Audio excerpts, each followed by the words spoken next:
Hi and welcome to the channel.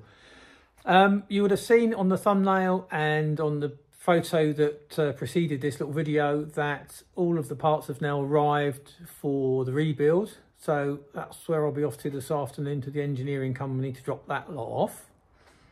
I want to say thank you to everybody that has provided comments and advice on the videos that I've put out so far about looking for what the cause of the engine detonation was, and I shall be taking that on board when I rebuild the engine. In fact, I've started to build my own leak down test kit for the bike, so that's going to happen for sure. The other thing I want to say thank you for are for the number of subscribers. I think I'm up over 160 now. I did say that if I got more than 100, then I would invest in some more professional kit to make these videos a bit better. So that's what I've done. Apparently Santa is bringing me an Insta360 plus all the accessories so that I can do better videos when I go on a ride out, and I can do better videos here in the workshop rather than just on my phone. So thank you for all those subscribers. If you're feeling shy about subscribing, please don't. It all really helps. And it encourages me to carry on. So the video you're about to see I recorded a few days ago, probably a week ago now, and it's basically getting the engine out of the bike and getting it ready for strip down, plus a look at one or two things that could have caused the problems, and that was thanks to your comments that I've looked at those things. And then the following video after that will be the proper tear down when we get right into the nitty-gritty of getting the crank out. Of course, that video is already made, and well, a lot of you were right. Anyway, that's enough of me waffling on. Enjoy the video, and I'll catch you in the next one.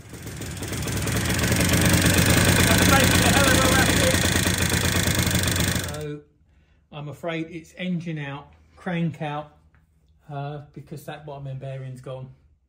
So now the laborious task of stripping everything off begins.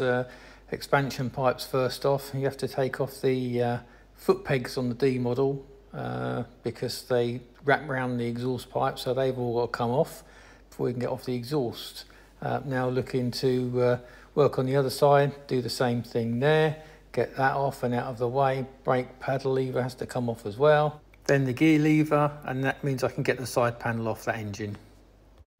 One or two of the engine case screws are a bit tight, so I had to get the impact driver out just to free that particular one, and then I can get access to the chain as well, working on the carburetors, getting those off.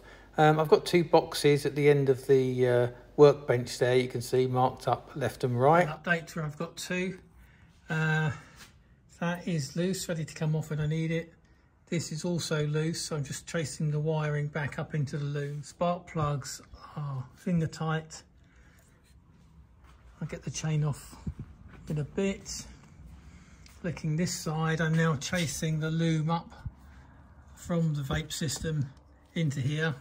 So something I didn't think I'd have to do again, and separate out the loom and of course label everything up because I'm bound to forget. I think what I'm going to do now is, because I'm likely to have to take this cover off, bearing in mind I've never done this before, I'm just going to loosen these screws, just crack them, that's all, so that they're easier to work on the bench, because I imagine trying to get an impact driver on that will be quite difficult. So I'll do it now while it's held firmly in the frame, and then I think I will look at taking out the bolts to hold the engine in. So that's the wiring loom free. I just marked it up simply with A's, B's and C's. That's a B, and then that can pull through there. I'll take that generator off if I need to. I think what I'll do now, I think we're pretty much all disconnected. The chain's got to come off. Just hung the electrics back. So looking for potential causes for this disaster, these are the expansion pipes. As you can see, the one on the left is slightly wetter than the one on the right. So I don't know if that's an indication that the left-hand side was getting more oil than the right-hand side, whether it was getting too much oil, whether the one on the right was not getting enough oil. I don't know. There's a clue one, I suppose. And here's the piston. That's a view from the top. And then if you look from underneath, you can see that that really does look like a detonation rather than a melting of the aluminium there. So another consideration was the timing. Now I thought I'd done a pretty good job of timing up the engine when I reassembled it from the last rebuild. So I wanted to have a look again. So with the heads off, I torqued down the barrel. I used these brass fittings with an aluminium washer top and bottom as a replacement for the head itself, so I could get some torque on it.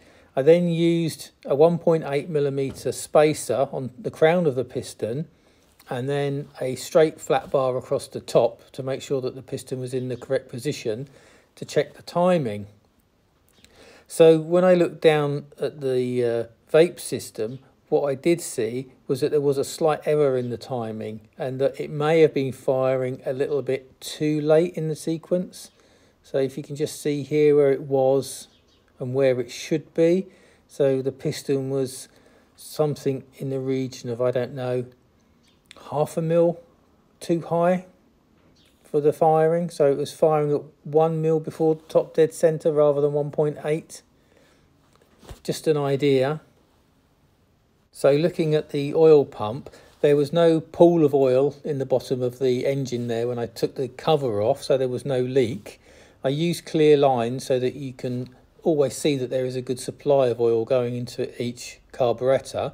So what I will do, a very useful comment was that occasionally these pumps can favour one cylinder over the other, so they need balancing. So run the engine on a tank of premix and disconnect these two feed pipes into cups and measure how much they pump per minute. So that's something I'm definitely going to do.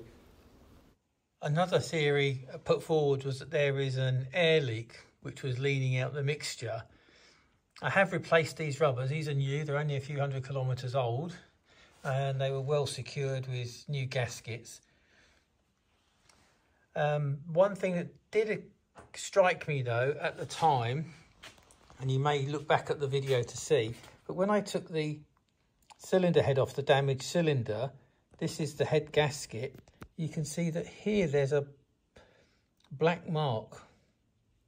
Now, is that indicating that there was a head gasket leak, or was that caused by the detonation?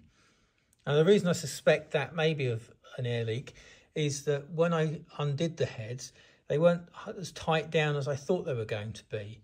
Now, I obviously had the engine professionally rebuilt, had it installed in the bike. I ran it for a while and then torqued the heads down after a few 100 kilometres. But had I neglected to do that again? And maybe if they were not torqued up enough, perhaps we had a base gasket leak. I don't know.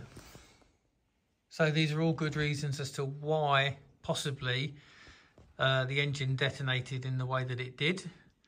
But we are where we are, and today we are going to start on the rebuild, and we're going to get the crank out. We have been through the box of parts. We have almost a complete engine gasket set, and we have a complete oil seal set. So I think job number one, while we still await the pistons to arrive, is to get the crank out and to get it off and have the new bearings fitted. Someone asked in the comment sections if my bike was originally a German bike, and if so, is it restricted in any way? And yes, it is a German bike, and yes, it was restricted. And the way they did it was to lower the compression ratio by putting in a mammoth head gasket. So for those of you with a disposition for the fine detail, these are the gaskets that I've come across, or head gaskets. So this is the German head gasket.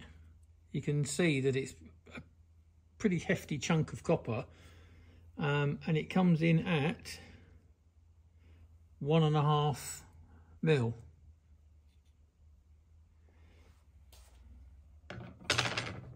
Obviously that's a used one. This is the used gasket that came off of the bike just now, and apparently it's a genuine Yamaha one. That's coming in at 0.5, so a mil thinner. This is a generic aftermarket at 0.7. And this is an Athena aftermarket. And they're coming in at 0.5, so about the same as the other one. So there's your choice of head gaskets. That's it for this video. Thanks so much for watching. Next time we get down to splitting the crankcase right open, which I'm sure you're desperate to see what's inside. Of course, I've already done that, so I know. And that video will be out in a few days' time. Thanks for watching. Please subscribe. See you in the next one.